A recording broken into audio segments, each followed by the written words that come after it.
Bon, allez, avec le sourire.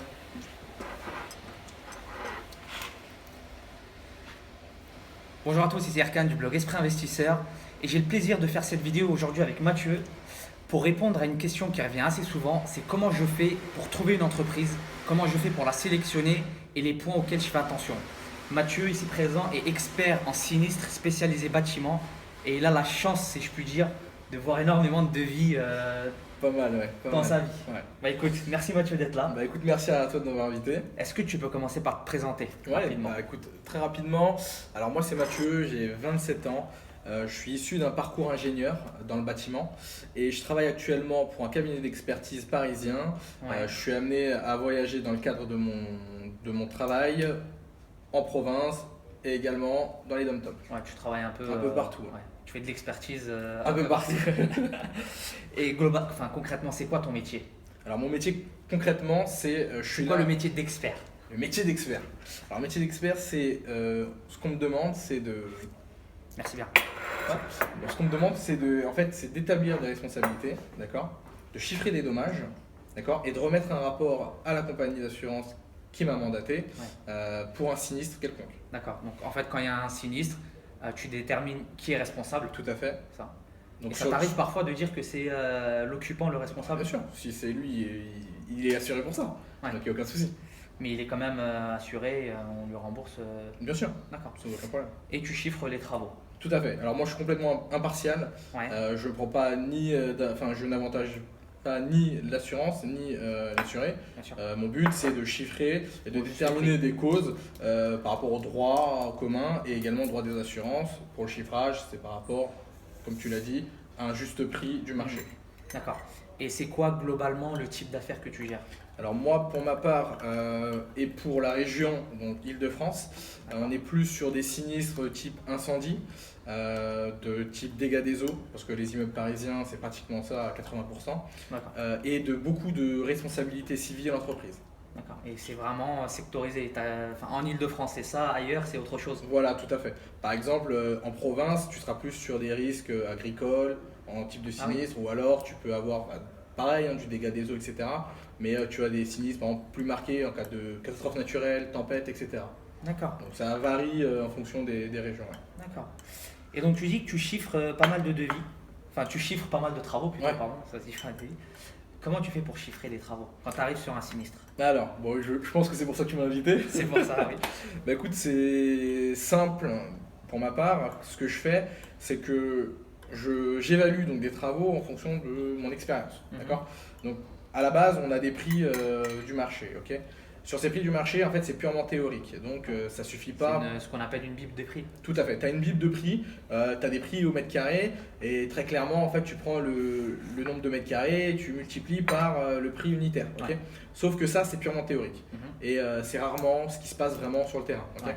Donc moi, ce que j'ai fait, c'est que je me suis créé un tableau, en fait, Excel, c'est une feuille Excel, qui est hyper pratique et que j'utilise également dans mes propres investissements. Ouais. Cette fiche, en fait, elle reprend en fait des retours d'expérience donc, que j'ai pu intégrer à cette base de prix dont on Ouais, parlait. bien sûr. Et j'ai affiné tout ça pour avoir un prix qui se rapproche le plus possible en fait Ouais. de la réalité. Ouais. Le problème des bibles de prix, c'est que ils ne s'adaptent pas à tous les travaux. Par exemple, un appartement en plein Paris au 6e étage sans ascenseur, bah, cette bible de prix-là ne conviendrait pas à cet Ouais, appartement-là. bien sûr. Parce que les prix ne seront pas du tout les mêmes. C'est d'ailleurs une chose qu'il faut regarder, il y a la spécificité en fait qui joue beaucoup dans le prix final de tes travaux. Tout à fait. Ouais. Ouais. Et donc, tu chiffres toi-même tes travaux. C'est ça. Et donc, tu fais des investissements à titre personnel en Ouais. dehors Alors, de ton métier. Voilà, et quand je suis amené à donc faire des travaux, bah, je réutilise donc cette méthode-là, hein. Je reprends ma petite feuille de calcul et ça me permet en fait d'avoir un point de référence. Ouais. Donc de toute façon, je sais que je tomberai jamais sur le prix exact que j'ai On peut calculé. pas, c'est On peut pas, c'est impossible. Alors, c'est soit on a plus, soit au meilleur des cas, on a un peu moins, tu vois. Ouais. Donc moi, je me fixe une référence. Une fois que j'ai cette référence, ensuite, c'est que de la négociation, mais je Bien pense sûr. que tu le sais mieux que moi. Donc, le tout, c'est d'avoir la référence la plus juste. Enfin, une référence, c'est très important. C'est ce qui déterminera votre plus-value, votre rentabilité. C'est si si vous achetez un bien immobilier, vous estimez 30 000 euros de travaux, mais qu'en réalité, il y en a 50 000, ça sûr. peut fausser votre investissement. Ouais, clairement. Tout comme si vous sous-estimez les prix des travaux, ce n'est pas non. Ça marche dans les deux sens. Ça marche dans les Ouais, deux bien sens. sûr. D'accord. Euh, donc il y a une question qui revient assez souvent quand on parle de travaux. Combien de devis tu fais pour un travaux? Enfin, combien de devis tu demandes Alors, en général? généralement, je suis comme le commandé mortel, je fais 3 devis. D'accord. Ok, 3 devis, j'estime que c'est suffisant. Mhm. Tu te fais vite une idée de toute façon, tu te fais vite une idée de ton artisan en le voyant déjà, premièrement. Après, avant même de faire des devis, j'anticipe un peu avant. Ce que je fais, c'est que je sélectionne une méthode pour les sélectionner. Est-ce que tu me suis? La méthode pour trouver Voilà, l'entreprise, tout c'est à ça? fait. Donc, si tu veux, tu as, en région parisienne en tout cas, 2 grandes voies. Ouais. Tu as la première, sélectionner son entreprise via Internet. D'accord? Tu fais une recherche sur Internet, électricien, Ouais, 1, 2, 3 menuisier, travaux, etc. travaux.com, etc. Et il te sort une liste d'artisans, tu en sélectionnes un, tu lui demandes de faire les devis. Tu penses que c'est fiable ça? Je suis pas trop pour. Ouais. Je vais t'expliquer pourquoi. Parce que moi, ma méthode, c'est de faire jouer le bouche à oreille. D'accord? Ouais. Je demande à tout le monde. Quand je vais chez des amis, quand je vais chez même des clients chez qui je me rends, quand je vois que la qualité des travaux est pas mal, bah, je demande les adresses. D'accord? Je me fais un petit répertoire en fait avec les entreprises. Et généralement, tu verras que les entreprises de qualité, elles ressortent très souvent. Ouais, bien Ok? sûr. Elle prospère. Hein. Tout à fait, ouais, c'est sûr et certain. En plus de ça, les entreprises sur 1, 2, 3 travaux, les sites internet, c'est que c'est des entreprises qui marchent, qui travaillent sur la masse. Tout à fait, ouais. Ils ont un ratio, ils savent qu'en général sur 10 devis, il y en a un et demi, voire 2 qui se transforment en travaux. Donc ils se prennent pas la tête. Ils chiffrent avec des prix au mètre carré, sans trop prendre en compte la spécificité du chantier, du lieu, etc. Et souvent on tombe sur des entreprises voilà, pas souvent adaptées aux travaux. Tout à fait, ouais. C'est ça. Donc le bouche à oreille, Bouche c'est à la oreille. méthode, c'est la méthode que j'utilise. Même à l'époque où j'avais pas de connaissances, aucun carnet d'adresse, je pense que toi aussi c'est pareil. Ouais, Tu as faut commencé prendre par le ça. risque, faut Ouais. prendre le risque. Tout à Faut fait. faire le bouche à oreille, demander à ses amis, ses collègues qui a déjà fait des travaux, qui sont satisfaits des travaux. Voilà. c'est Comme ça, en fait, important. ça te permet de faire une première sélection, tu vois. Tout à fait. Ouais. Tu sélectionnes une partie d'artisans où tu as un retour visuel, donc tu peux constater leur travail, tu vois. Tu peux demander à tes amis ou à tes clients, etc. Est-ce qu'ils ont eu des problèmes avec ces entreprises? Est-ce que Ouais. tout a été respecté? Est-ce que Tout à fait, bien sûr. au niveau des paiements, des réserves, etc., il y a pas eu de problème? Ouais. Donc ça, c'est pas mal. Et avec tous ces devis que tu as vus, tu as dû en voir des bêtises quand même. Ouais, pas mal, ouais. Ouais. Clairement, c'est quoi le mauvais devis pour toi? Alors, le mauvais devis, moi, je l'appelle, c'est le devis qui est fait par Monsieur Forfait. Ok? Monsieur Forfait, c'est quoi? C'est il vient chez toi, il va regarder 2-3 coups d'œil de ce qui se passe chez toi Ouais. et il va te faire un forfait à la grosse. Ok? D'accord. Il va te mettre un prix comme ça, chambre 3000 euros, Ouais. cuisine Ah 5000 oui, là c'est euros. vraiment tu du vois. forfait. Ouais, C'est le même pas Monsieur Forfait. peinture, carrelage, Non, même pas. c'est chambre. C'est ça. Et du coup, D'accord. bah, t'as aucun détail et tu sais pas ce qui se passe. D'accord? Tu sais pas ce qu'il fait, tu sais pas combien d'artisans sont présents, tu sais pas quel matériau il utilise, tu sais pas combien d'heures il passe, etc. Tout à fait, C'est ouais. hyper important Ouais. tout ça. Ouais. D'autant plus, on va y revenir plus tard, mais c'est la première étape de négociation. Enfin, c'est le détail qui vous permettra de négocier un devis. Tout à fait. Maintenant, justement, négociation. Ouais. Qu'est-ce que tu négocies au-delà du prix? Ouais. On y reviendra, mais qu'est-ce que tu négocies d'autre avec les entreprises? Alors, hyper important, toujours. Alors, il n'y a pas que le prix. Le prix, c'est la finalité. Ce que je négocie en premier lieu, c'est les modalités de paiement. D'accord? Ah oui, Je me mets déjà d'accord avec eux sur comment, si j'accepte leur devis, comment on va Procéder au financer paiement, les travaux. Ouais. D'accord? donc là, il y a les mauvais artisans qui demandent en général 40% d'acompte Ouais. avant même de commencer les travaux. Ensuite, je crois que ils demandent 40% de plus à 50% d'avancement et le reste avant même la fin des travaux. Tout à fait. Ouais. Bah, ça, c'est une pratique qui est très souvent utilisée. C'est Qui n'est pas la bonne. Hein. l'artisan veut récupérer tout l'argent Au plus vite. et se débarrasser du chantier. Ouais, non, Donc mais- moi ce que je fais, je mets toujours des jalons, d'accord? Je paye à l'avancement, ça c'est clair et net. Ouais. Je fais en sorte de toujours garder une belle enveloppe à la fin des travaux. Pourquoi? Ça évite des problèmes avec les réserves par exemple. La levée des réserves. Hyper important. J'en avais parlé dans une vidéo. Donc la levée des réserves, c'est quoi? C'est les travaux sont terminés. Donc, enfin, l'artisan estime que les travaux sont terminés. Donc, vous prenez 1 heure, 2 heures avec votre artisan et vous faites tout le tour de l'appartement, Un pièce checking, par pièce. tout à Voilà. fait. Vous faites le checking de tous les murs, de tous les sols. Et vous dites, bon bah là, tâche de peinture à reprendre. La plainte n'est pas découpée de façon droite, il faut la reprendre, etc. Et vous faites une liste de réserves. Une liste de réserves, enfin, vous pouvez insérer des dizaines, voire des centaines de réserves. Et ces réserves-là, contractuellement, l'entreprise doit les lever. Alors, même pour ces réserves-là, hein, toujours définir un planning. Bien sûr, oui, oui, C'est déterminer hyper enfin, important. en combien de temps les réserves doivent être levées. Donc là, on parle de quelques jours, hein. Et ne jamais finir de payer sans que les réserves ne sont pas levées. Jamais, jamais, jamais. Ouais, bien sûr. Ensuite, donc les modalités de paiement. Qu'est-ce que tu négocies d'autre? Alors, donc modalité de paiement, les délais, comme on en a parlé, Super d'accord. important.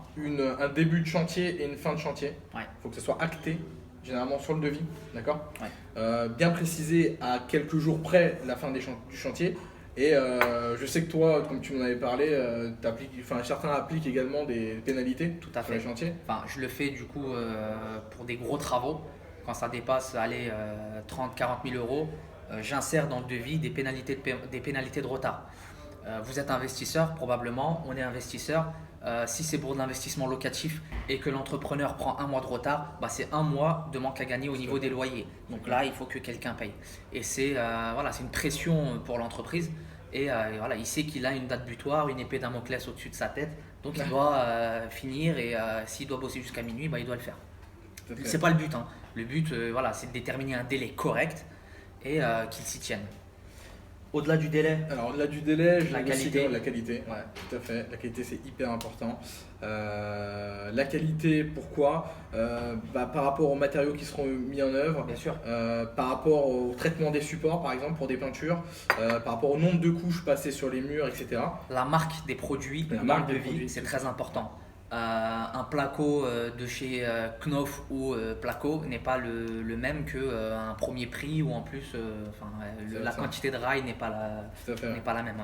La marque de la peinture, la marque du carrelage, tout ça c'est très important. Et pour rebondir sur ça, tu vois, tu as certains artisans parfois un peu véreux qui te facturent un type de fourniture et tu t'aperçois que c'est pas la bonne pas ça. fourniture, tu vois. Ouais. Donc moi j'ai toujours les yeux sur le chantier, tout le temps. Combien de temps tu passes, tu fais combien de visites sur le chantier Ça dépend de la quantité de travaux, mais sinon j'essaye de passer au moins 1 à 2 fois par semaine, Minimum, hein. minimum, Minimum. vraiment minimum. À titre personnel, c'est tous les 2 jours, je suis sur le chantier et je vérifie. Du coup, je crois que c'est à peu près tout en dehors du prix. Ouais. Bon, Après maintenant, le prix c'est là où vraiment tout se joue. tout se joue, voilà. Et en fait, pour revenir à ce que moi je fais, mon petit procédé, c'est que mon prix de référence, en fait, c'est ma base pour ma négociation. D'accord. Une fois que j'ai sélectionné l'entreprise qui me paraît être en qualité, en professionnalisme, la plus adaptée à mon chantier, Ouais. d'accord. Là, c'est ce qui fait la différence, c'est la négociation. Ouais. D'accord. Donc le but, c'est que je prends mon prix de référence, d'accord, mon prix de base, et je fais tout pour atteindre ce prix. Et Ouais, bien sûr. Parce que ton prix, voilà. c'est au juste prix, mais les Juste artisans, quand ils font leur devis, c'est rarement au juste prix. Ils ont toujours la marge de négociation. Tout à fait. Et le but, c'est de négocier au mieux, au maximum. Pour ça. dépasser, en fait, pour descendre de mon prix à moi. Ouais. Tu vois. Au mieux. Au Dans le mieux, meilleur des au cas. mieux, Ouais. voilà. Et donc, qu'est-ce que tu fais clairement? Bah clairement, donc, moi j'ai mes pratiques à moi. Ce que je fais le plus souvent, c'est bon. Là actuellement, j'ai des artisans avec qui je travaille. Ouais, bien sûr. Du coup, Mais dans le cas de quelqu'un voilà. qui n'a pas de carnet d'adresse, Alors, qui n'a pas ce d'artisan. que moi je conseille de faire, c'est laisser sous-entendre des travaux complémentaires. Je m'explique. Si demain j'ai tout un appartement à rénover, je vais partir sur la réfection d'une cuisine par exemple. Je lui ai dit écoutez, voilà, on va partir sur faites-moi un devis pour la cuisine. Une fois que c'est chiffré, une fois que c'est validé par rapport aux critères qu'on a vus, là je commence à négocier et ce que je lui demande, c'est ce que je lui dis, c'est que je lui laisse sous-entendre des travaux ailleurs que dans la cuisine, d'accord. Parce que le principe pour un entrepreneur, c'est d'avoir des chantiers, d'accord. Et plus le chantier est restreint, et plus il aura tendance à surfacturer, ce qui est un peu normal étant donné que il va perdre du temps sur un petit chantier. Sous-entendre qu'il y a un autre chantier, Un volume plus important. un autre chantier ailleurs, qu'on est en train d'acheter un autre appartement. Tout à fait. Clairement, c'est ce que je fais tout le temps. Vous n'êtes pas obligé de dire la totale, la vérité à 100%. Bon, c'est Même pas si vous mentir, êtes en hein. train d'acheter, vous pouvez lui dire que vous avez déjà signé et que incessamment sous peu les travaux vont débuter.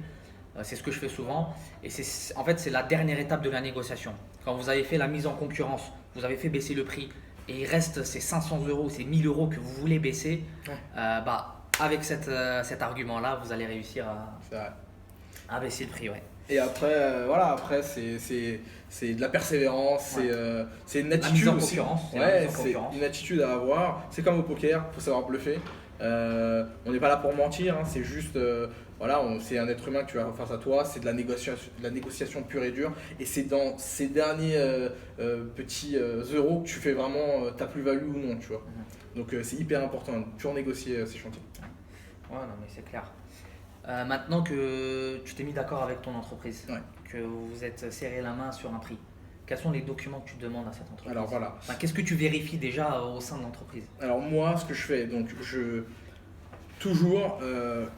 prends connaissance de cette société. Alors quand je dis prendre connaissance de cette société, je vérifie sur des sites tels que société.com ou verif.com l'existence de cette société. Toujours poser énormément de questions à l'entrepreneur, d'accord? Ça c'est la base. On l'a pas dit, pendant le chantier, il faut le questionner.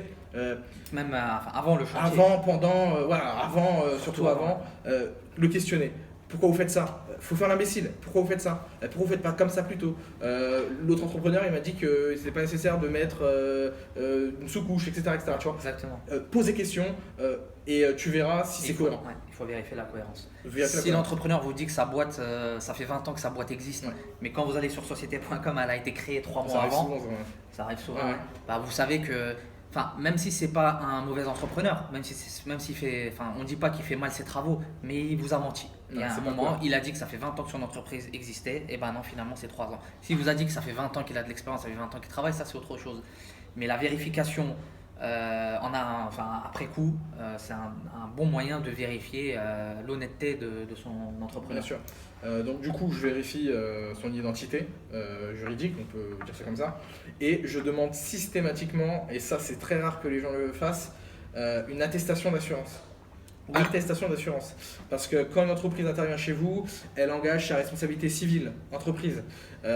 Et cette attestation, même si demain ton entrepreneur est intervenu chez toi, a fait un peu n'importe quoi, et que demain elle fait faillite ou elle est en liquidation, toi, avec cette attestation, même après sa liquidation, tu peux toujours faire intervenir son assurance. Tout à fait. Donc c'est hyper important. D'où l'intérêt aussi d'appeler l'assurance. Et ça c'est systématique également. Vérifier la véracité du document.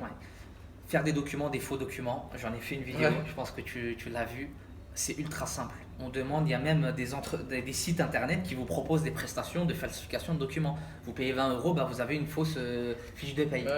Donc toujours appeler, toujours vérifier. Si l'entrepreneur vous présente une plaquette, ça fait 20 ans qu'elle travaille, vérifiez si l'entreprise, ça fait 20 ans que l'entreprise existe. L'assurance c'est pareil, comme vous l'a dit, l'assurance c'est super important. Si demain, au bout de 6 mois, le chauffe-eau qui vous a posé fuit, ne fonctionne pas, même si l'entreprise a fait faillite, vous pouvez faire un recours contre cette entreprise. C'est ça. Donc je pense qu'on a fait le tour. Il n'y a pas d'autres documents à demander. A priori, ces derniers en fait ils sont suffisants.